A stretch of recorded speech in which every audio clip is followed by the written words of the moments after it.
Bien, aujourd'hui, on va passer du GPS à Visu GPX en utilisant Basecamp, puisque nous sommes chez Garmin. On lance Basecamp. Voilà.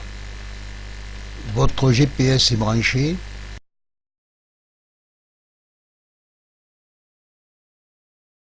On doit donc avoir le logo de USB à l'écran. Il est reconnu par Basecamp. Voilà, Eutrex 20, stockage interne.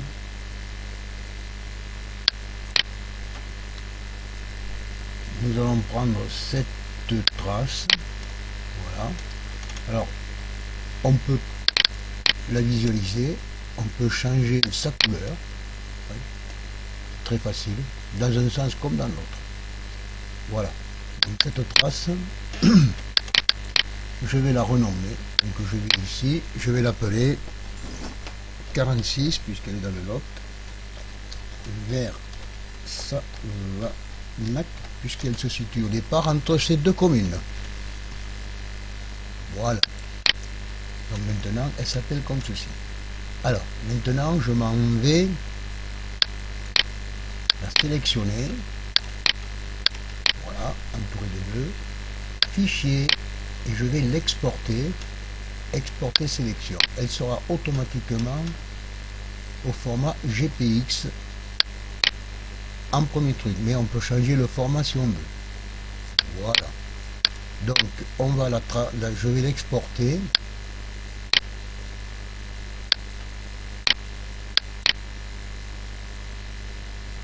Dans le dossier où j'ai mis les photos, etc. Voilà. Ce n'est pas celle-ci, mais on va prendre celle-là maintenant. Voilà. Enregistrer. Bien. Bon. Pour Basecamp, c'est terminé.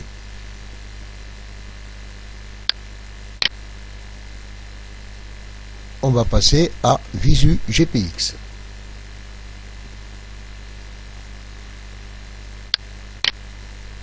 Voilà. Donc ici, Visu GPX. On va aller chercher le fichier. Le voici.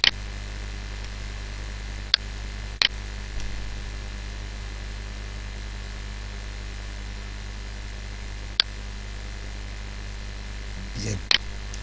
Donc voilà notre trace qui part d'un côté entre Vers et Savanac, qui est quelque part par là. Oui. Le long d'un ruisseau au départ, puis on remonte ensuite sur le plateau. Donc ceci, on veut le mettre sur le site internet. Donc il va falloir chercher en bas, ici, titre. Donc 46.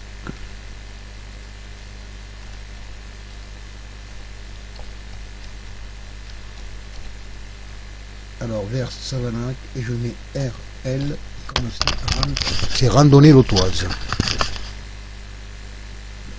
Voilà, donc on sélectionne l'activité, la rando pédestre. On va mettre un petit résumé 10 km.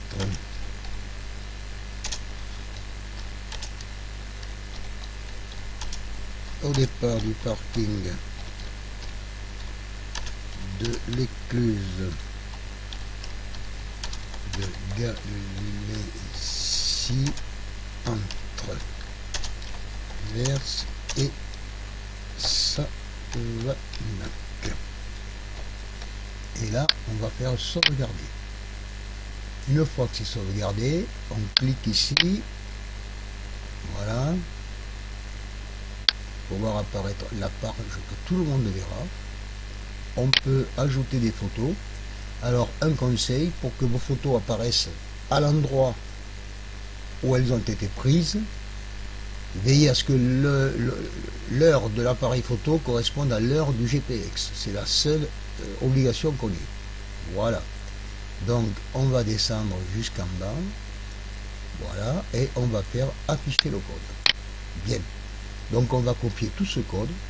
Si on veut un peu plus de largeur, on peut changer la largeur. Donc moi je vais passer une fois sur mon site, je mettrai 640 pour que ça corresponde en largeur à mes vidéos de YouTube. Voilà. Donc on sélectionne, bouton de gauche appuyé, le code, on fait copier, et maintenant dans votre blog ou votre site internet, vous le collez à l'endroit exact où la carte et le profil doivent apparaître. Et c'est terminé.